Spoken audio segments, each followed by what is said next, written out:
It's almost comical how stagnant the iPad mini has been in recent years. The 2019 version sported an upgraded processor and a slightly nicer display, but essentially looked the same as the tablet that debuted in 2012, which is dated, to say the least. That hasn't stopped the iPad mini from gaining a loyal following though, and we even called 2019's mini our favorite small tablet. Now it appears that Apple's giving the tablet the love that its devotees have been asking for.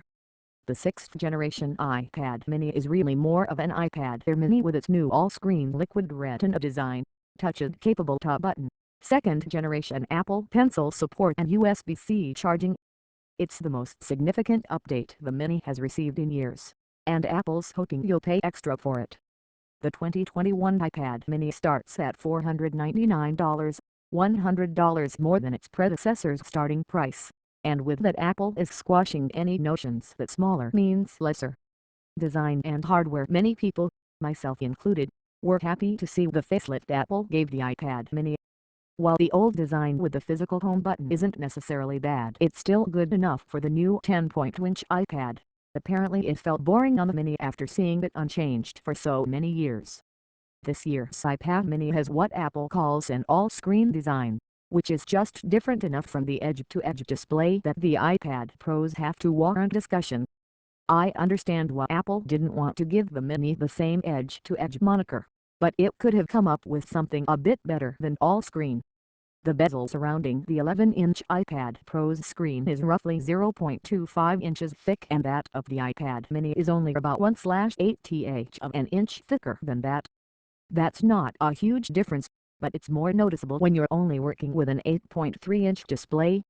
Also, the previous iPad mini had a 7.9-inch display, so you're not getting a ton of extra screen real estate on the new model. That said, I found the bezels to be just the right size. Notably, they helped me get a better grip on the mini when I was using it as an e-reader, and I can only assume many mini owners will do the same. The same could be said for when I was watching YouTube videos while carrying the mini around my apartment. I never accidentally paused the playing video because the bezels gave me enough room to hold the device.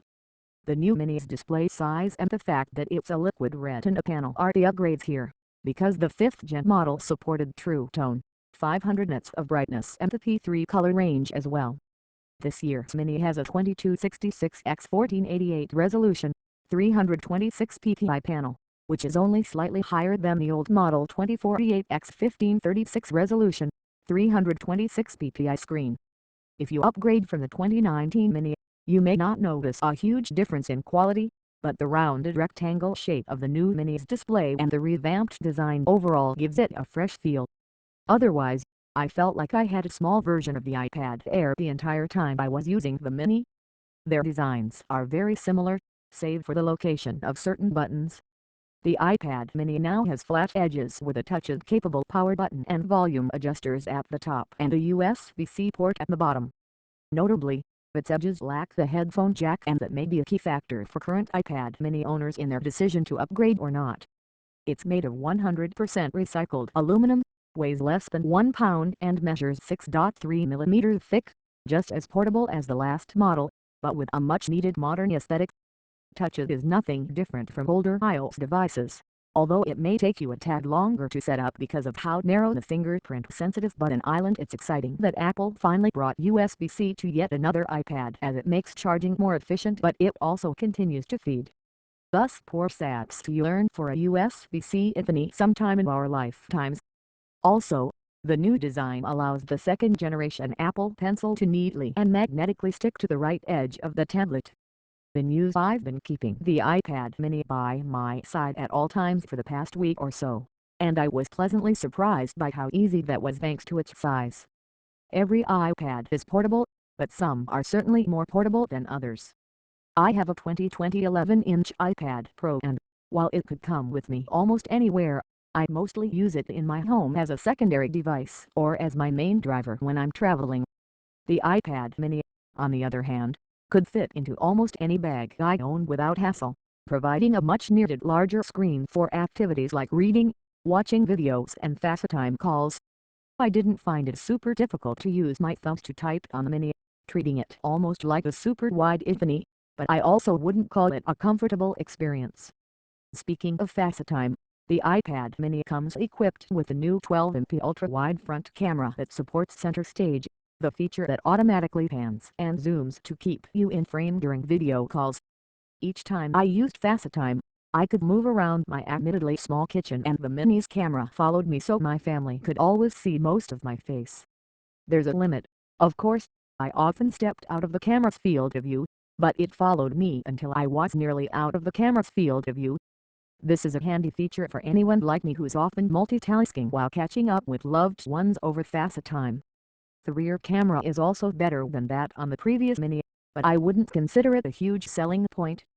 It's a 12MP wide camera with an f/1.8 aperture, 5x digital zoom, quad LED True Tone flash and Smart HDR3 support.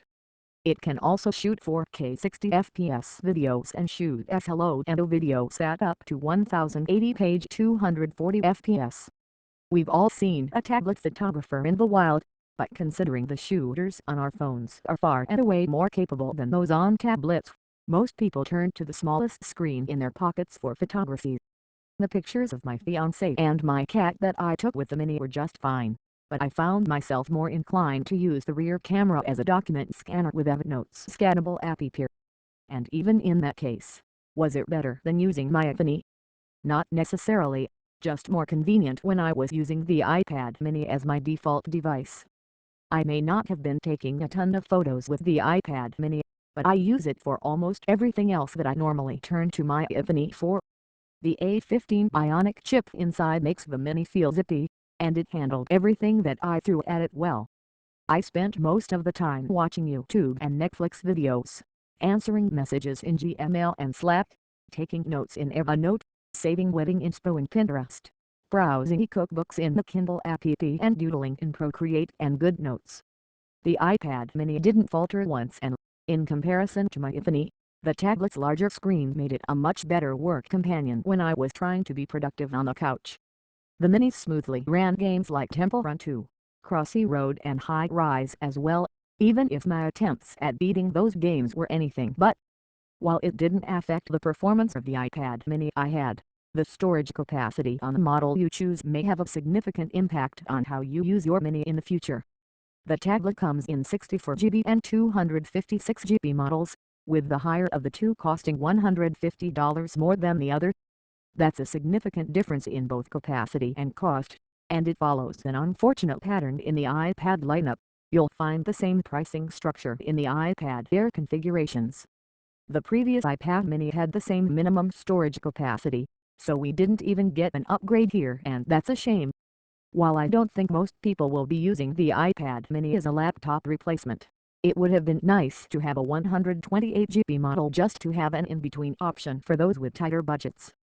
I would also hesitate to recommend the 64GB model to anyone that wants to use their iPad mini as the digital file folder for their documents, photos, books, scans and more. Considering iPadOS 15 takes up 7.5GB of space already, those people may quickly eat up most of their internal storage. With the Apple Pencil, another area that could eat up storage over time are handwritten notes, scribbles, doodles and other artwork you make with the second generation Apple Pencil. The previous iPad mini supported the first-gen stylus, but I was thrilled to see the newer Apple Pencil snap onto the side of the mini and line up almost perfectly. The Pencil is almost as tall as the tablet, so it truly feels like the two were made for each other. Since I regularly use the Apple Pencil with my 11-inch iPad Pro, I was not surprised to find that using it with the iPad mini is a similar, yet more constrained, experience. But that's not a bad thing. I actually think the iPad mini excels at being a digital notebook. It's portable enough to come with you everywhere you go, and it's much easier to balance in your palm while you jot down notes during a walking meeting. Apple makes it really easy to take notes in iPadOS 15, too, with the Quick Note feature that's accessible by swiping up from the bottom right corner of the iPad. It opens a small window on the screen into which you can scribble a quick grocery list or something you don't want to forget. Those quick notes get saved in the Notes app, where you can retrieve and edit them at any time.